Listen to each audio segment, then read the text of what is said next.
I'm Nicole Tucker, and this is my persuasive speech. This is my audience. I'm Ricky. Ray. Sarah. Bob. Okay, and I'm going to be talking about the right to bear arms. Okay. Somebody has to physically pick up a gun for the gun to go off and shoot somebody. Guns should be sold to people for protection and hunting. Humans have been using guns for over 400 years. They have never had a problem that they have had to ban guns. Guns are a means of survival and protection and always will be. They should run background checks on everyone who tries to purchase a gun. They should not sell guns to people that are mentally ill or have other types of psychological disorders. Guns should only be sold to people that have not committed any violent crimes. My first reason is the Second Amendment. The United States Constitution says that the U.S. citizens have right to bear arms. Even though this guarantee was written with no constraints, there are now laws that limit certain aspects of gun ownership. The reasons for gun control fall under the flag of public safety.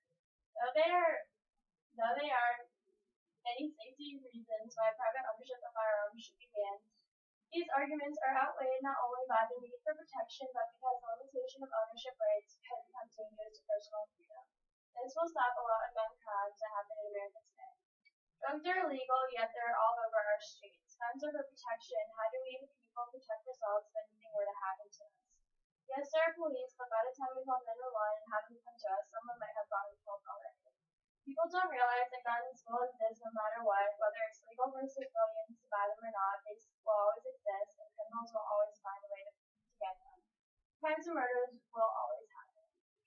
By banning guns, you would be taking away a means of protection from illegal and irresponsible gun owners. The problem isn't guns, it's the people behind them. Guns are a neutral object and are neither good nor bad.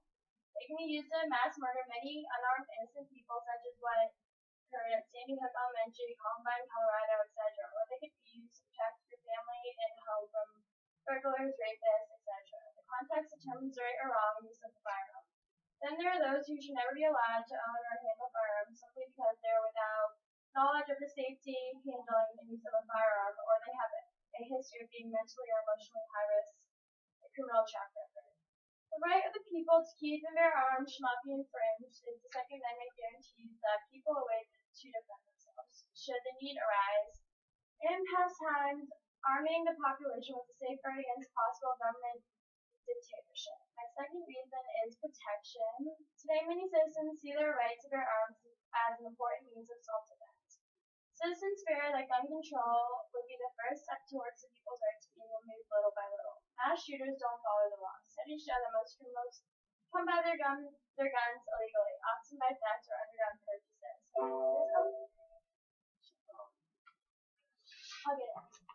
This allows them to completely bypass background checks and other regulations. For example, Connecticut has one of the nation's most strict gun laws. Gun owners must be 21 or older, apply for a local permit, be fingerprinted for a background check, wait for a 14-day period, and take a gun safety course. The gun didn't stop Adam Monza from simply stealing guns and killing 20 children and 6 adults at the New York shooting.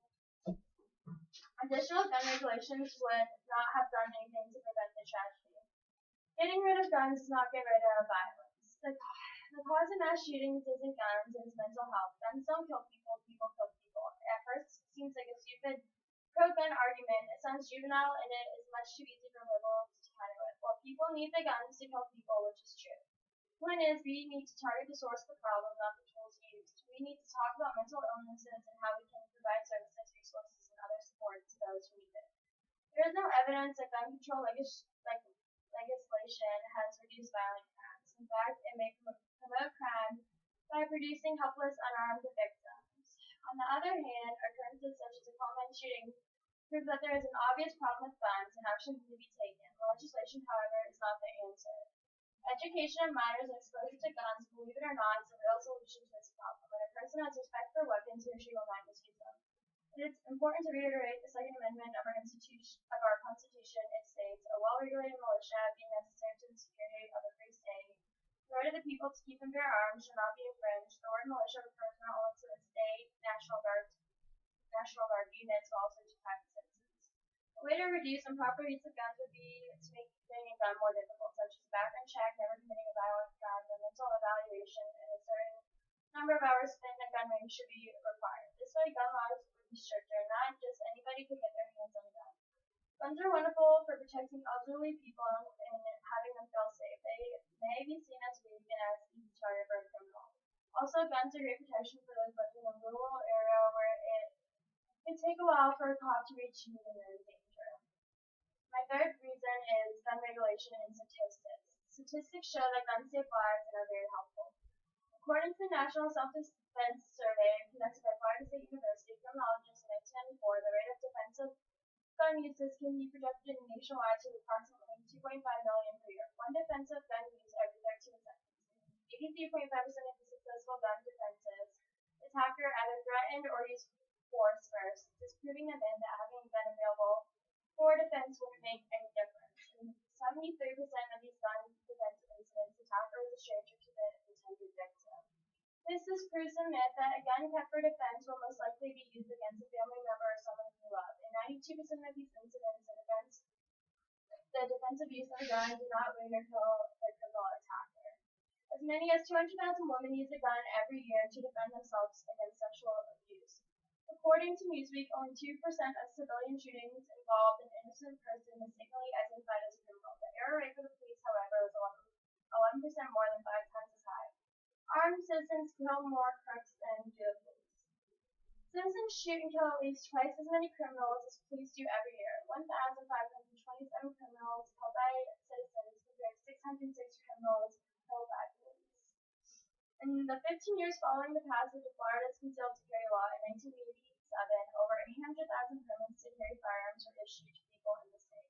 13 FBI reports show that the homicide rate in Florida, which in 1987 was much higher than the national average, fell 52% during that 15-year period, thus putting the Florida rate below the national average.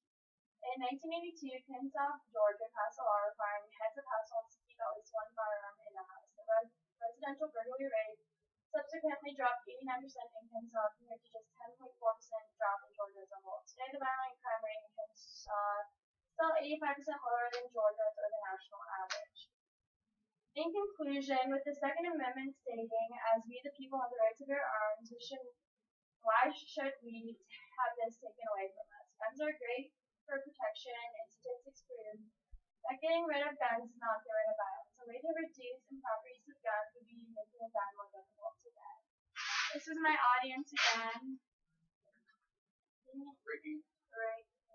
Sarah. Bob.